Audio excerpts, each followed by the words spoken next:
Hello दोस्तों, नमस्कार। स्वागत है आपका हमारे यूट्यूब चैनल सानू टीच एंड ट्रैवलिंग में। तो आज हम बात करेंगे हिंदी के महत्वपूर्ण टॉपिक व्यंजन संधि के बारे में, और इसमें जानेंगे हम कि कैसे हम जो है व्यंजन संधि को पहचानेंगे दोस्तों। तो व्यंजन संधि को पहचानने के लिए सबसे पहले आपको संधि आनी ज़रूरी है दोस्तों। संधि अगर आ गई तो हम पहचान लेंगे कि व्यंजन संधि किस शब्द में व्यंजन संधि है दोस्तों। और संधि जानने के लिए हमें संधि के 10 महत्वपूर्ण नियम याद होने चाहिए दोस्तों। नियम नंबर अगर फर्स्ट की बात करें दोस्तों, तो देखो नियम नंबर फर्स्ट में क्या है कि अंक की बिंदी मौ में बदल जाती है दोस्तों। अंक की बिंदी मौ में बदल जाती है, ध्यान दीजिएगा। उदाहरण की अगर बात करें, जैसे हम संक्षेप का संधि विच्छेद करें, संक्षेप, तो संक्षेप का संधि विच्छेद करने पर क्या बन जाएगा? समधन शेप, समधन शेप। ध्यान दीजिएगा, यहाँ पर जो है जो अंक की बिंदी है ना, वो किस में चेंज हो जाएगी? मौ में बदल जाएगी दोस्तों, मौ में। बात करें दूसरे उदाहरण की, तो दूसरा उदाहरण है संहिता। संहिता, संहिता, देखो संहिता, संहिता में अंक की बिंदी आ रखी है, तो इसका संधि विच्छेद क्या बन जाएगा? समधन हिता, समधन हिता। देखो जो अंक की बिंदी है वो किस में बदल जा रही है? मौ में बदल गई दोस्तों। तो वही चीज़ मैं बोल रहा हूँ कि संधि का पहला नियम है अंक की बिंदी मौ में बदल जाती है दोस्तों।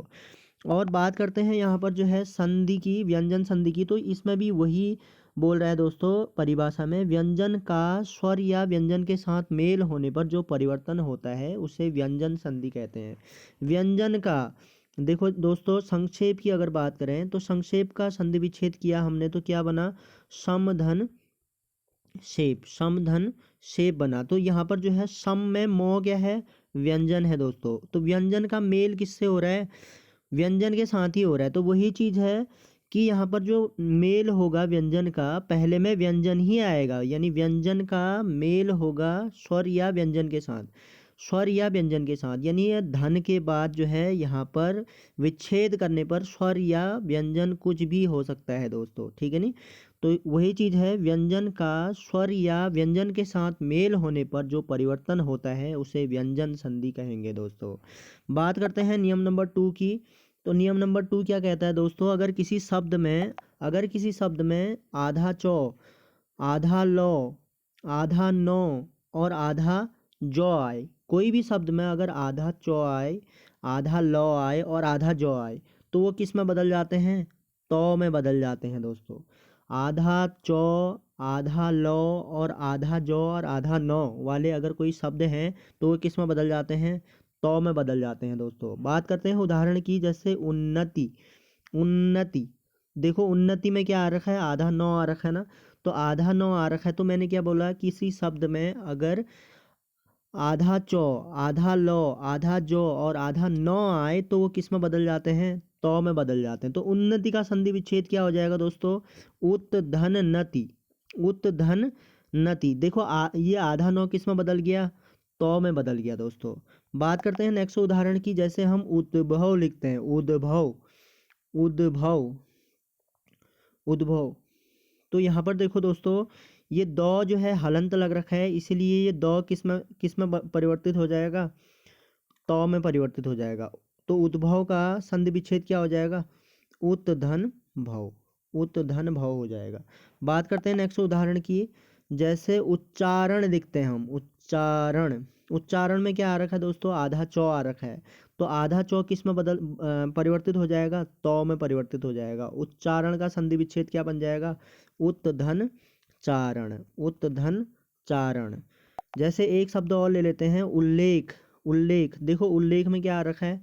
आधा लौ आ रखा है दोस्तों। तो आधा लौ जो है किस में परिवर्तित हो जाएगा? तौ में परिवर्तित हो जाएगा। उत धन लेख बन जाएगा दोस्तों, उत धन लेख। और क्या बनेगा यहाँ पर? संधि, कौन सी संधि होगी? व्यंजन संधि होगी दोस्तों। देखो यहाँ पर जो पहले में व्यंजन ही आएगा दोस्तों, विच्छेद करने पर पहले में क्या आएगा? व्यंजन का मेल होगा किसके साथ? स्वर या व्यंजन। यहाँ पर जो है प्लस के बाद स्वर या व्यंजन कुछ भी हो सकता है दोस्तों, ठीक है नहीं? तो वही चीज़ यहाँ पर परिभाषा में बता रखी है। इसके बाद बात करते हैं नियम नंबर 3 की। तो नियम नंबर 3 संधि विच्छेद का क्या है? गौ का कौ बन जाता है दोस्तों। गौ जो है कौ में बदल जाता है। अगर कोई शब्द का हम अगर संधि विच्छेद कर रहे हैं जिसमें आधा गौ आ रखा है, देखो हलंत लगा रखा है तो इसका हलंत का मतलब क्या है, आधा गौ। तो आधा गौ आ रखा है तो आधा गौ किस में बदल जाएगा, कौ में बदल जाता है दोस्तों।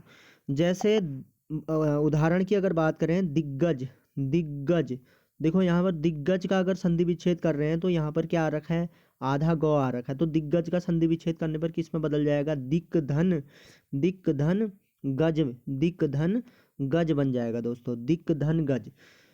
देखो यहाँ पर देखो दोस्तों, ये व्यंजन का मेल हो रखा है किसके साथ, स्वर के साथ। तो वही चीज़ मैंने अभी अभी बताई आपको कि व्यंजन ही होगा पहले में, विच्छेद करने पर व्यंजन का मेल होगा किसके साथ, स्वर या व्यंजन के साथ। अभी देखो यहाँ पे स्वर आ गया, ठीक है नहीं। तो इस प्रकार के जो शब्द होंगे उसमें कौन सी संधि होगी दोस्तों, व्यंजन संधि होगी।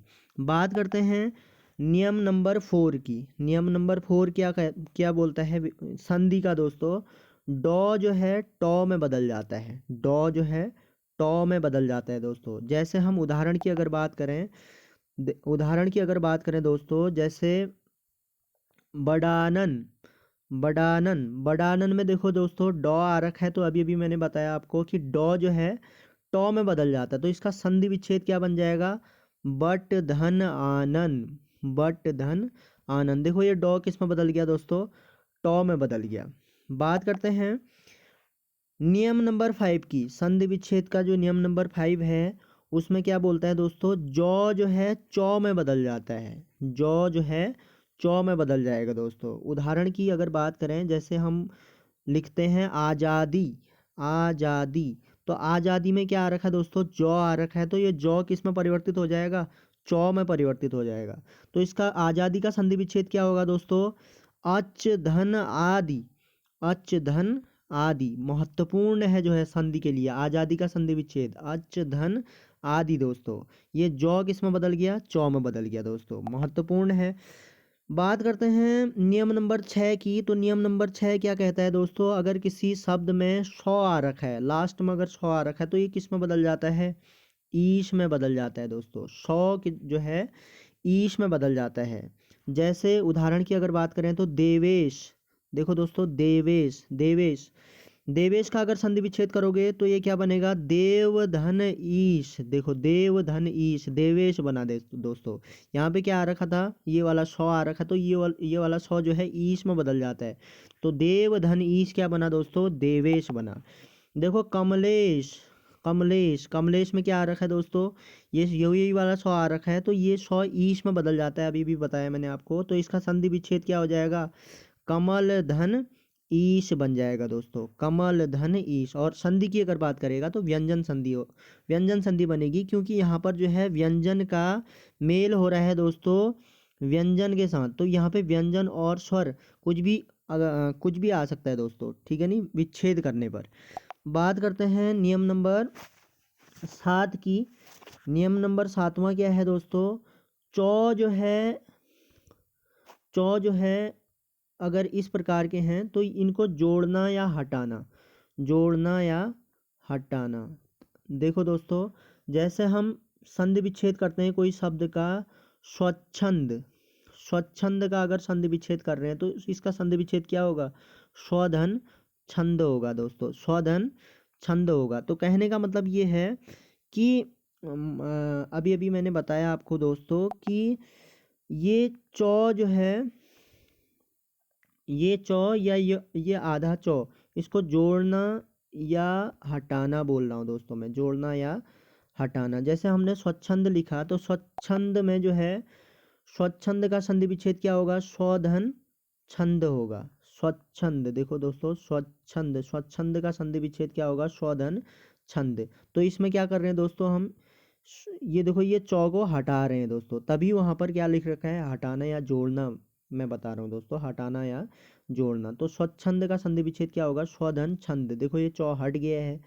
अनुच्छेद लिखते हैं जैसे दोस्तों हम, अनुच्छेद, अनुच्छेद, अनुच्छेद का संधि विच्छेद क्या होगा, अनुधन छेद, अनुधन छेद, अनुधन छेद होगा ना दोस्तों। तो ये चौ क्या हो रहा है, हट रहा है दोस्तों। बात करते हैं नियम नंबर 8 की। तो नियम नंबर 8 क्या कहता है दोस्तों, इसमें जो है जो सौ इस प्रकार का आधा सौ और क, ये जो है अगर इस प्रकार के शब्द आए तो ये जो है ये हट जाते हैं दोस्तों। ये वाला सौ और ये वाला सौ हट जाता है। उदाहरण की अगर बात करें तो जैसे हम बोलते हैं परिष्कृत, परिष्कृत, परिष्कृत की अगर बात करें तो इसका संधि विच्छेद क्या होगा? परिधनकृत। क्या होगा दोस्तों? परिधनकृत। तो कहने का मतलब ये है, ये विच्छेद करने पर क्या हो जा रहा है? हट जा रहा है। देखो परिधनकृत। संस्कार, देखो दोस्तों संस्कार की अगर बात करें, संस्कार, इसका संधि विच्छेद करोगे तो इसका क्या बन जाएगा? समधनकार, समधनकार। तो ये दो वर्ड आपको याद रखने हैं। अगर इस प्रकार का अगर कोई शब्द आ रहा है आधा सौ और क, और ये वाला आधा सौ और क, तो ये विच्छेद करने पर क्या होते हैं? हट जाते हैं दोस्तों, हट जाते हैं। उदाहरण मैंने बता दिया आपको। बात करते हैं नियम नंबर 9 की। नियम नंबर 9 क्या है दोस्तों? संधि विच्छेद का, संधि विच्छेद का नियम नंबर 9 है इस प्रकार का आधा सौ ठो जो है स्थ हो जाता है। आधा ठो, आधा सौ और ठो क्या क्या बन जाता है दोस्तों? स्थ बन जाता है। जैसे हम अगर उदाहरण की बात करें, निष्ठा, निष्ठा, निष्ठा का संधि विच्छेद क्या होगा दोस्तों? निधन स्था, निधन स्था। देखो यहाँ पे क्या आ रखा था? स्ठ आ रखा है ना, निष्ठा स्ठ आ रखा है, तो स्ठ किस में परिवर्तित हो जाएगा दोस्तों? स्थ में परिवर्तित हो जाएगा, स्थ में। बात करते हैं नेक्स्ट उदाहरण की। प्रतिष्ठा, प्रतिष्ठा, प्रतिष्ठा, प्रतिष्ठा का संधि विच्छेद क्या होगा दोस्तों? प्रतिधन स्था, प्रतिधन स्था। तो ये स्थ किस में चेंज हो गया? स्थ में चेंज हो गया दोस्तों, ध्यान देना है। अनुष्ठान, अनुष्ठान का क्या होगा दोस्तों संधि विच्छेद? अनुधन स्थान, अनुधन स्थान, अनुधन स्थान। और संधि कौन सी होगी इसमें? व्यंजन संधि होगी दोस्तों, व्यंजन संधि। बात करते हैं नियम नंबर 10 की, जो महत्वपूर्ण नियम है, 10वां नियम संधि को पहचानने की, व्यंजन संधि को पहचानने की। और संधि का जो 10वां नियम है दोस्तों, वो जो है अगर किसी शब्द में सौ आरक है तो ये किस में बदल जाता है? ये वाले सौ में बदल जाता है दोस्तों। ये सौ आरक है तो ये इस वाले सौ में बदल जाता है। उदाहरण के थ्रू समझेंगे। जैसे निषेध, निषेध, निषेध। देखो इसमें निधन छेद नहीं होता है दोस्तों, निषेध का संधि विच्छेद होता है दोस्तों निधन छेद, निधन छेद। इसमें विसर्ग संधि नहीं होगी दोस्तों, निषेध में होती है व्यंजन संधि, व्यंजन संधि होती है दोस्तों, ध्यान दीजिएगा। व्यंजन संधि अक्सर पूछा जाता है। और विषम, विषम, देखो विषम, विषम का संधि विच्छेद क्या होगा दोस्तों? अभी अभी मैंने बता रखा है, ये वाला सौ इस वाले सौ में परिवर्तित हो जाता है। तो विषम का क्या हो जाएगा? विधन सम, विधन सम। ठीक है नी? तो इस प्रकार से हम जो है संधि को पहचानेंगे दोस्तों और संधि विच्छेद करेंगे।